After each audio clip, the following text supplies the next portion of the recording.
Muli po ay mapagpalang hapon sa ating lahat at pakinggan po muna natin ang awit. I am the God that healeth thee. I am the Lord, your healer. And I send my word, and I heal your disease. I am the Lord, your healer. This is his word. I am the God that healeth thee. I am the Lord, your healer. And I sent my word, and I healed your disease. I am the Lord, your healer. This is God's word. It's his promise. In Exodus 15, verse 26, he says, I am the God that healeth thee. In Psalm 107, verse 20, he sent his word and healed us. The Bible says his word will not return void, but it will accomplish the purpose for which it is sent. God's word in the name of Jesus is more powerful than cancer, heart disease, or any disease that you can name today. So let's put his word on our lips and let his healing come to us as we sing it to him. You are the God that healeth me. Let his healing come as we sing this song. You are the God that healeth me. You are the Lord, my healer. You sent your word and you healed my disease. You are the Lord, my healer. Sing it. You are the God. You are the God that healeth me. You are the Lord, my healer. That healeth thee. Lahat po tayo ay manalangin. Your healer. Aming Amang Banal na makapangyarihan sa lahat, sa tanging pangalan ng iyong buktong na anak na si Kristo Jesus, at sa patuloy na patnubay at gabay ng Santong Espiritu, sa gabi pong ito ay naririto po kami sa inyong kabanal-banalang harapan, aming Diyos. Patuloy po kami nagpapakumbaba sa iyo at inaalay po namin ang aming mga buhay. Buksan niyo po ang aming mga puso at pagindapatin po ninyo kami sa iyong kabanal-banalang harapan. Hayaan mo po, O Diyos, na hingin namin sa mga oras na to ang pagkilos ng iyong Santong Espiritu. Ang galaw at kanyang patnubay, aming Ama, ang siyan aming hinihingi, O Diyos, sa mga oras na to sa pag-aaral namin ng mga salita. At hanggang po sa mamaya sa pananalangin namin sa lahat ng mga may sakit. Sapagkat, O Diyos, alam po namin na ikaw ang aming Diyos na manggagamot. Ama, samahan mo po kami hanggang sa matapos po, Diyos, ang pag-aaral namin ng iyong mga salita sa mga oras na ito. Magpakahayag ka sa puso at isipan ng lahat ng nakakapakinig at ang lahat ng nakakapanood sa mga oras po ito, aming Diyos. Pinupuri ka namin, aming Ama, pinasasalamatan ka po namin sa pangalan ng iyong buktong na anak na si Kristo Jesus. Ito po ang aming samot dalangin. Amen. Amen and amen. Muli po ay mapagpalang gabi sa ating lahat at ito po ang unang araw po ng ating programa patungkol po sa pagpapagaling ng mga may sakit. Ano po? So, muli po ay nais ko po munang bigyan sa inyo ng pag-aaral ang patungkol po sa kanyang mga salita.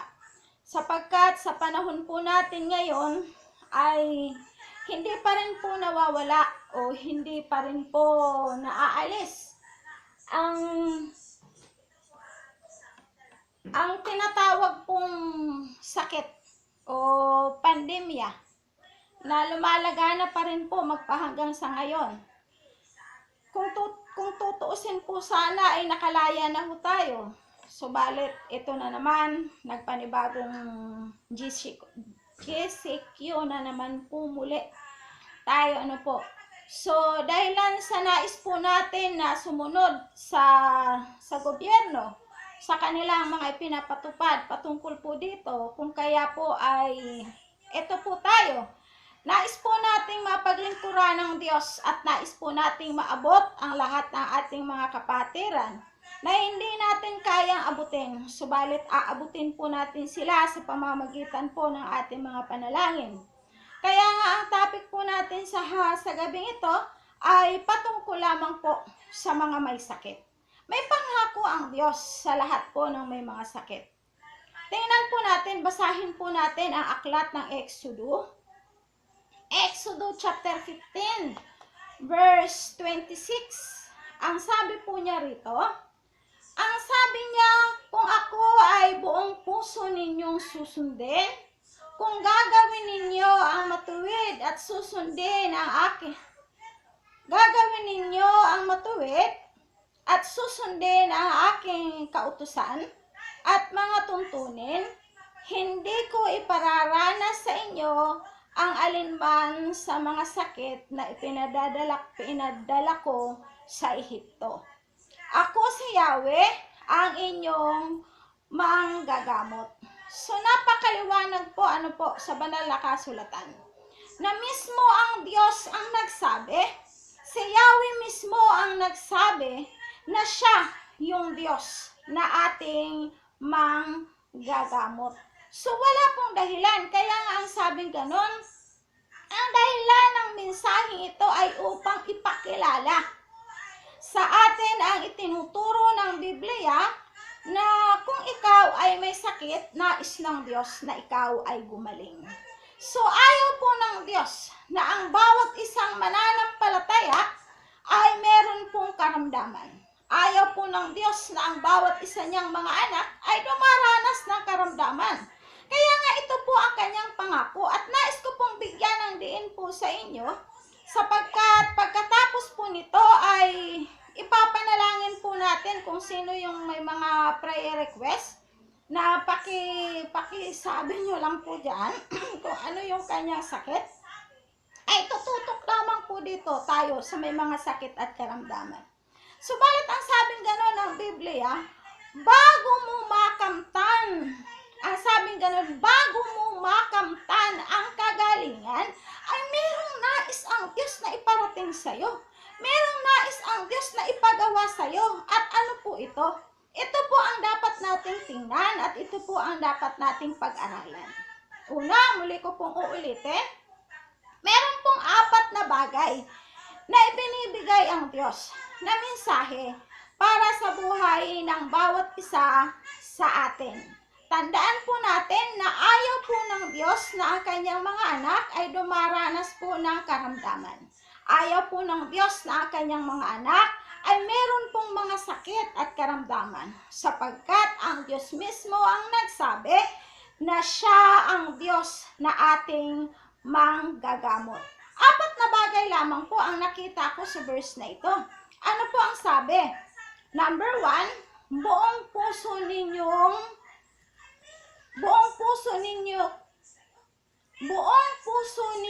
susundin.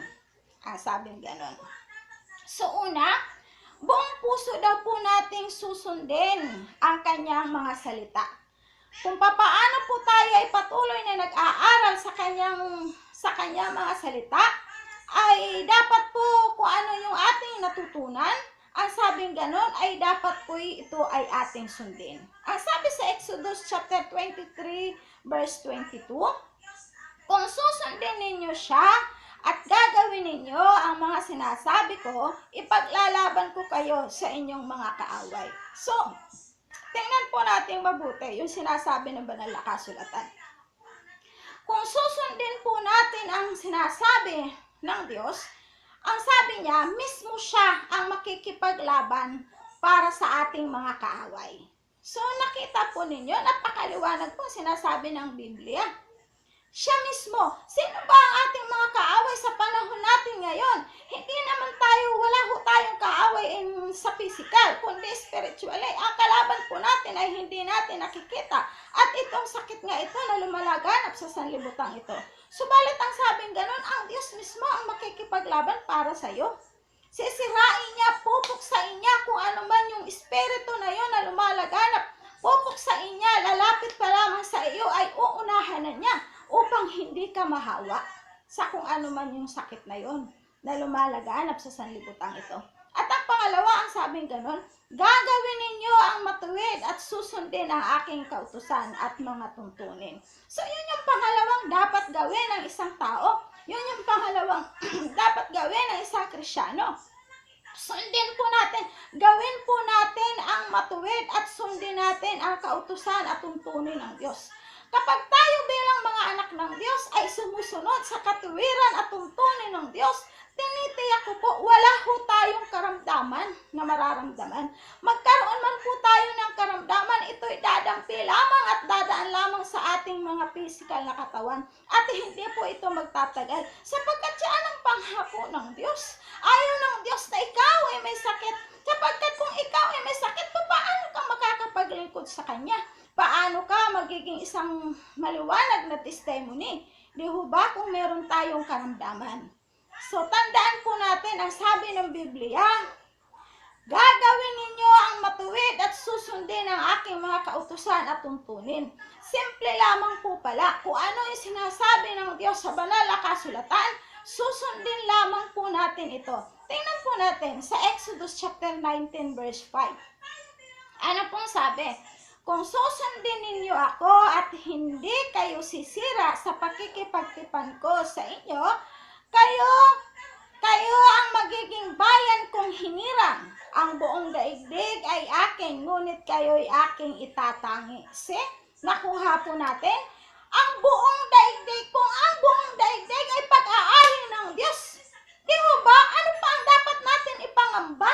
Wala na ho tayong dapat ipangamba pa sa nangyayari sa atin sa sanlibutan ito. Bakit? Ang Diyos ang siyang nagmamayari sa buong daigdig sapagkat yon ang kanyang sinasabi sa kanyang banal na kasulatan. Bagaman tayo ay naririto sa sanlibutan, subalit ang sabing ganon, itatangi po tayo ng Diyos. Ang bawat isang taong sumusunod sa kanyang kalooban, ang bawat taong sumusunod sa kanyang tuntunin, itatangi po yan ng Diyos. Tandaan po natin, magkaroon lamang po tayo ng matutong, maayos na pagsunod sa kung ano ang tuntunin ng Diyos para sa ating mga buhay. Pangatlo, ano po ang sabi? Hindi ko ipararanas sa inyo ang aliman sa mga sakit na ipinadala ko sa Ehipto. So ano po yung mga sakit na ipinadala niya ng Diyos sa bansa ng Ehipto? Di ho ba 10 salot yun? Mga salot po, matitinding sakit po ang ipinadala ng Diyos noong mga panahon yon. Pero anong sabing ganon? Lahat ng salot, lahat ng 10 salot na yon, anuman yung mga sakit na yon, ang sabi ng banal na kasulatan, ang sabi niya, hindi niya ipararanas sa buhay ng bawat isa. Ano-ano po ba yung mga salot na yon? Una po yung salot na pinadala niya, yung salot ng dugo. Ano po yung salot ng dugo? Di ho ba ang tao sa ngayon ay nagkakaroon po ng sakit sa dugo o yung tinatawag na cancer of the blood? O, dumaranas po sa tao yon. Bakit? Isa ho yun sa bahagi ng salot na ipinadala ng Diyos sa Ehipto. Subalit na nga po ang Diyos na hindi niya ipararanas sa atin yan. Kaya kung pag-aaralan natin, kung iisipin po natin, yung mga sakit na yun, dumaranas po talaga. Marami hong mga tao na dumaranas. Salot na dugo po yun. Ano po yung nagiging salot sa dugo ng tao? Di ba pag nagkasakit ang tao ng cancer of the blood, o yung tinatawag na leukemia, yun ay kanyang ikinamamatay kung hindi siya naaagapan. Subalit kahit namating man sa pagkakataon na nagpag-amot siya, pero dumarating pa rin ang kamatayan sa kanya sa pamamagitan po nung salot na yon. Di ho ba? At ano po yung pangalawang ibinigay ng Diyos? Ang salot ng mga palaka. So, yan po yung salot ng mga palaka na halos kung titingnan po natin, ibang klase ho yung nangyayari noong mga panahon na yon. At ano pa ho, yung salot ng mga niknik. Ano po yun, yung salot ng mga niknik? Yung pangangate na hindi mapigil. Di ba, kung tutusin natin, marami hong sakit na dumaranas na nagkakaroon ng tumutugma doon sa mga sakit na yon. Pero sa atin, sa karanasan po natin, sa mga nakikita natin sa iba't ibang uri ng tao, nakikita po natin yung mga sakit na yon. At ano pa ho, yung mga salot ng langaw. Di ho ba ang langaw kapag dumapo na sa pagkain at hindi na malaya ng tao na kinakakain ito, nagkakaroon po tayo ng sakit at karamdaman? So ano pa ho yun? Sa mga hayop, di ho ba nung mga nakaraan ay naranasan po natin na ang mga hayop po ay nasasalot at basta na lamang nagkandamatay? So dumarating po yun, ang sabing ganun. Dahil ang sabi ng Diyos, hindi ipararanas sa inyo ang alinmang sakit na idipinadala niya sa bansa ng Ehipto. Bakit? Pinili ka niya eh. Yun yung sinabi niya, itatangi ka niya. At ano pa po yun? Salot na mga bukol. Alam niyo po ba yung bukol ay nagre-represent sa atin ngayon? Yung tinatawag na cancer, na bukol. Yung bukol, kahit saang parte ng katawan. Merong bukol sa iba't ibang uri ng katawan na ito ay nagiging cancer. So isa ho yun sa salot na ipinadala ng Diyos sa bansa ng Ehipto. Subalit ang lahat ng ito ay kayang pagalingin ng Diyos sapagkat siya ang nangako. Siya ang Diyos na manggagamot. At ano pa ho yung ipinadala ng Diyos na salot? Yung matinding lakas ng ulan ng yelo. Di ho ba ang bawat nababagsakan, maging tao man at hayop ay namamatay? So nangyayari din po yan sa mundo. Nangyayari din po yan sa atin. At ano pa po yung pinadala ng Diyos? Salot ng balang. Yung balang po ay kinakain ang mga pananim. Kaya ang nangyayari, wala na humakain ang mga tao. So yun yung mga salot na ipinadala ng Diyos sa bansa po ng Ehipto. At ano pa ho yung pangsyam?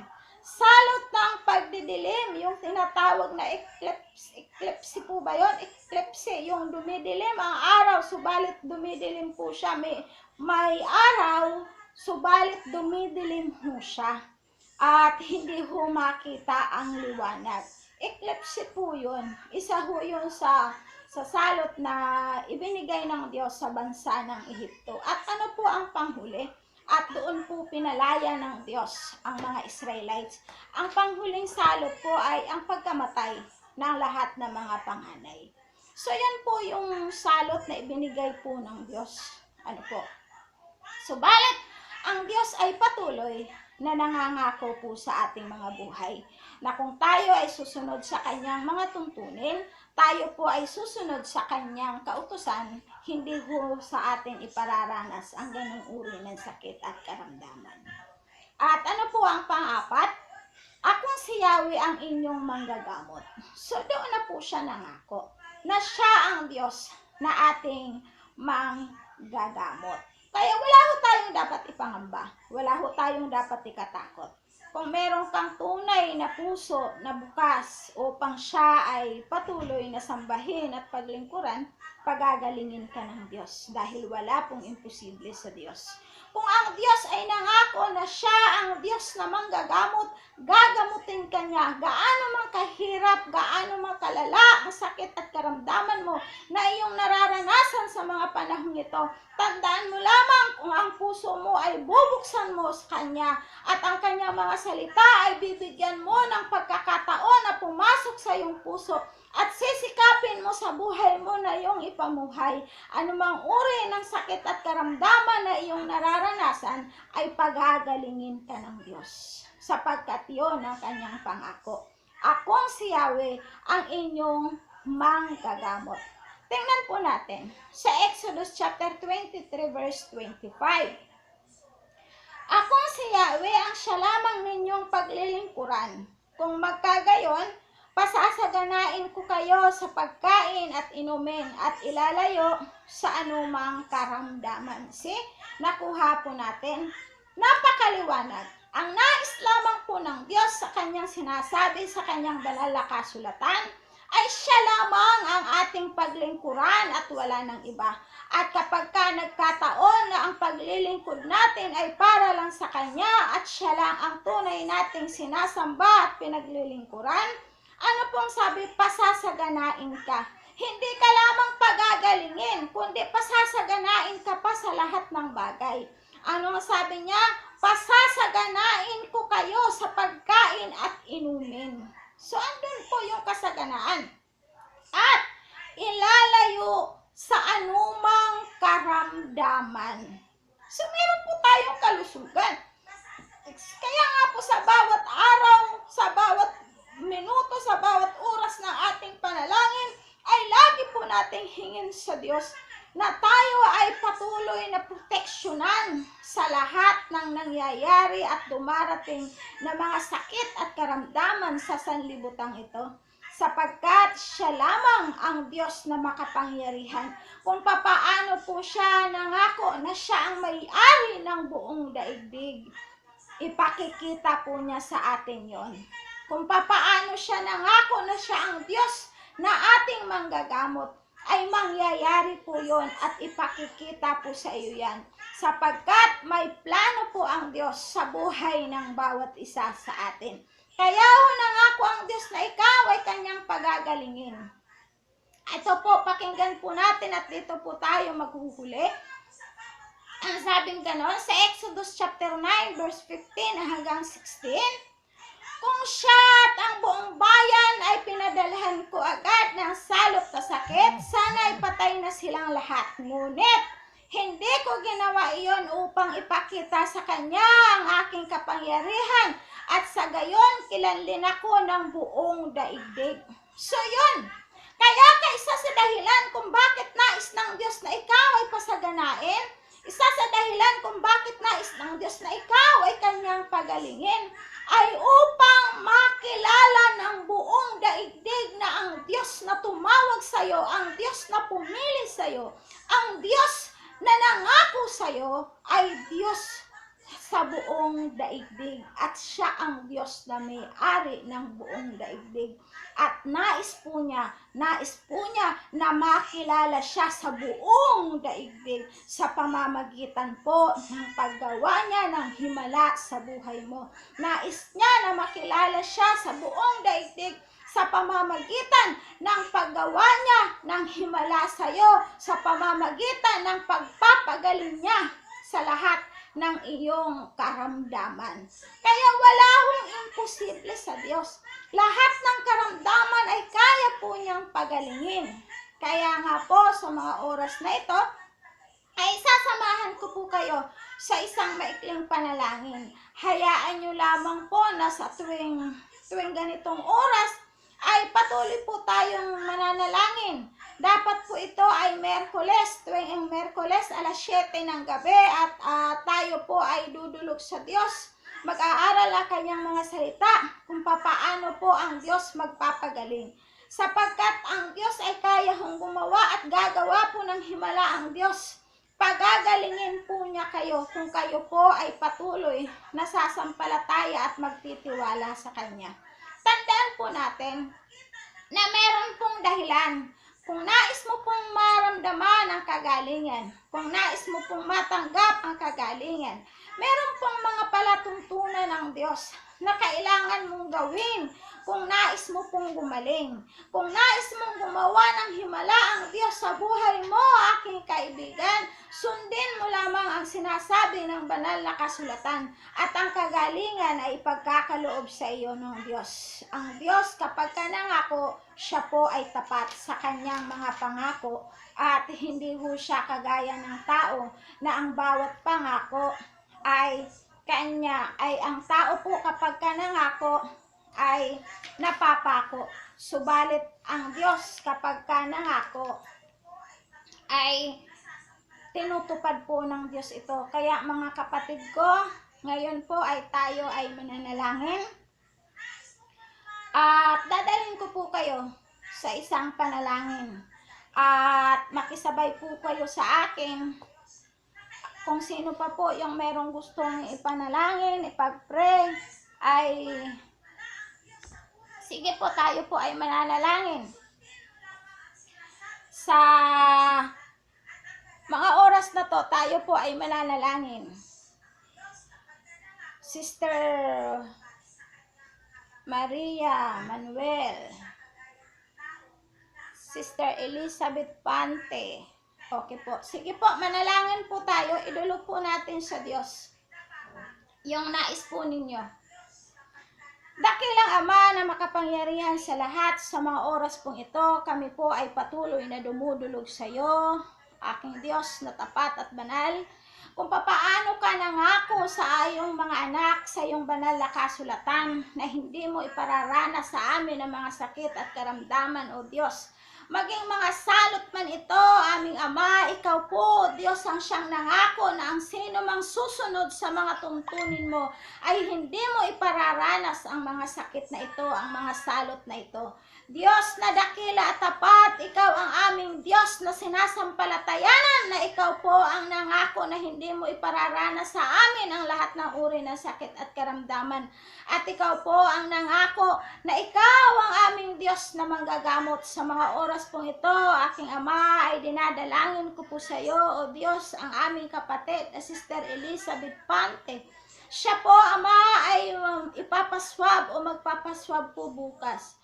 Lord, we proclaim, O God, na magiging negative po ang resulta nito sapagkat siya ay iyong anak, siya ay iyong lingkod. Alalahanin mo ang iyong mga pangako na hindi mo ipararanas sa iyong mga anak ang mga salot na ito na lumalaganap sa sanlibutan ito. Diyos na dakila at tapat, sa pamamagitan po ng kamatayan ng Panginoong Hesukristo sa krus ng Kalbaryo, sa pamamagitan ng pagbuhos ng kanyang dugo, ay ito ay magiging proteksyon sa lahat po ng uri ng mga sakit at karamdaman upang wala pong makalapit sa amin, aming Ama. Ikaw rin po, O Diyos, ang nangako na nais mo, ikaw ay kilalanin ng buong daigdig. Kaya Diyos na dakila at tapat, nilalagay po namin, Ama, patuloy po at sama-sama kami na dumudulog sa iyo, na ang iyong lingkod, Sister Beth Pante, aking Ama, ay patuloy mo pong tulungan, samahan.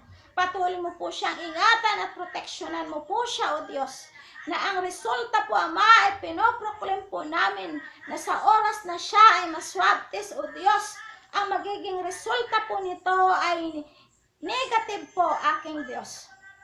Maraming salamat sapagkat ikaw ang Diyos na aming sinasamba. Ikaw ang Diyos na aming pinaglilingkuran.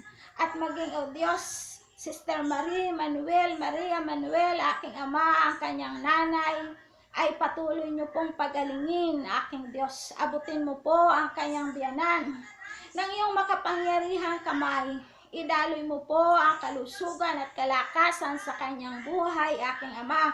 Ang kagalingan po ay ipagkaloob mo po kay Nanay Nita, O God.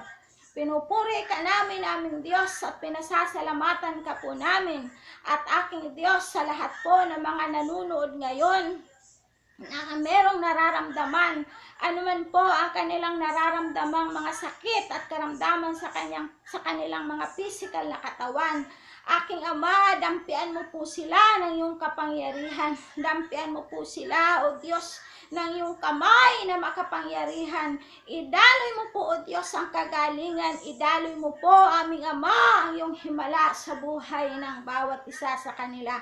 At aming Diyos, maging, O Diyos, ang lahat ng mga nanunood sa oras na ito na nangangailangan pinansyal. Pagpalain mo po sila, buksan mo ang durungawan ng langit at idaloy mo po sa kanila ang lahat ng kanilang mga pangangailangan. Maraming salamat po sa iyo at dinadalangin po namin sa iyo, aking Ama, ang lahat ng mga may sakit at karamdaman ng mga nasa ospital na aming mga kamag-anak na hindi namin alam. Subalit ikaw ang Diyos na makapangyarihan sa lahat.